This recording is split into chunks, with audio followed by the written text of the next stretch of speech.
Install Android 13 on Realme Narzo 50 via LineageOS 20. Please check the description for important notes and all the download links. First, download ROM and GApps packages, then transfer the downloaded files to the phone storage. Link is in the description below. Step 2. Boot your device into TWRP recovery. Once in TWRP, click on Wipe, Advanced Wipe, and select the check boxes, as shown in the image, excluding internal storage. Step 4. Swipe the button to wipe the device. Step 5. Go back to the recovery main screen, and tap on the Install button. Step 6. Navigate to the storage, and select the ROM zip file. Step 7.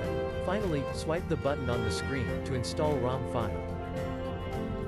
Step 8. Flash the GApps zip package, in the same manner. Step 9.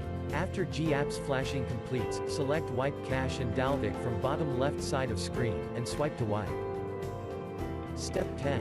When the flashing process is complete, hit Reboot System. That's it, you have successfully installed the ROM on your device.